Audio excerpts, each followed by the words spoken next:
ಹೊರಗಡೆ ಕಾಸು ಕೊಟ್ಟು ತಿನ್ನೋ ಬದಲು ಮನೆಯಲ್ಲಿ ಈಸಿ ಆ್ಯಂಡ್ ಹೆಲ್ತಿಯಾಗಿ ಫ್ರೆಂಚ್ ಫ್ರೈಸ್ನ ಮಾಡ್ಕೋಬೋದು. ಹಾಯ್ ಹಲೋ ಎಲ್ರಿಗೂ ನಮಸ್ಕಾರ, welcome to my mini blog.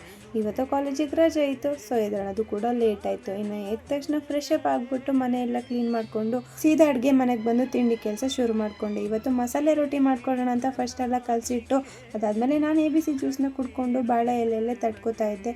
ಎಣ್ಣೆ ಹಚ್ಚಿ ತಟ್ಕೊಂಡ್ರೆ ಯಾವುದೇ ರೀತಿ ಅಂಟೋದಿಲ್ಲ, ಈಸಿಯಾಗಿ ಕೂಡ ಮಾಡ್ಕೋಬೋದು.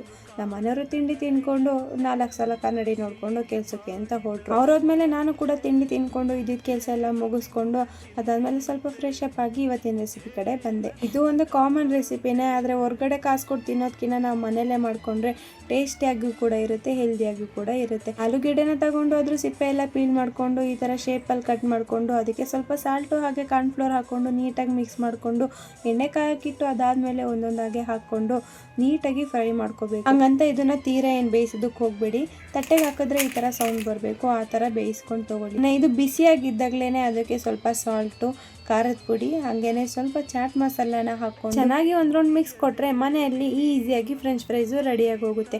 ಮಕ್ಕಳಿಗೆ ಹೊರಗಡೆ ಕೊಡಿಸೋ ಬದಲು ಈ ಥರ ಮನೆಯಲ್ಲೇ ಮಾಡಿಕೊಡಿ, ಅವ್ರು ಎಂಜಾಯ್ ಮಾಡಿಕೊಂಡು ತಿಂತಾರೆ. ಹಾಗಿದ್ರೆ ನೀವು ಟ್ರೈ ಮಾಡ್ತೀರಾ ಅಲ್ವಾ? ಇನ್ನು ನಾನು ಸಂಜೆಯಿಂದ ಫ್ರೆಶ್ ಅಪ್ ಆಗಿಬಿಟ್ಟು ಫೋನ್ಗೆ ಟೆಂಪರ್ ಗ್ಲಾಸ್ ಹಾಕ್ಸ್ಬೇಕಾಗಿತ್ತು. ಹಾಗಾಗಿ ನಾನು ನಮ್ಮ ಮನೆಯವರು ಮೊಬೈಲ್ ಶಾಪಿಗೆ ಬಂದು ಟೆಂಪರ್ ಗ್ಲಾಸ್ ಹಾಕಿಕೊಟ್ಟು ಹಾಗೇನೆ ಒಂದೆರಡು ಬ್ಯಾಕ್ ಪರ್ಸ್ ನೋಡಿಕೊಂಡು ತೊಗೊಂಡು ಮನೆ ಕಡೆ ಬಂದ್ವಿ. ಈ ವ್ಲಾಗ್ ಇಷ್ಟ ಆದರೆ ಲೈಕ್ ಮಾಡಿ, ನನ್ನ ಪೇಜ್ನ ಫಾಲೋ ಮಾಡ್ಕೊಳ್ಳೋದು ಮರಿಬೇಡಿ.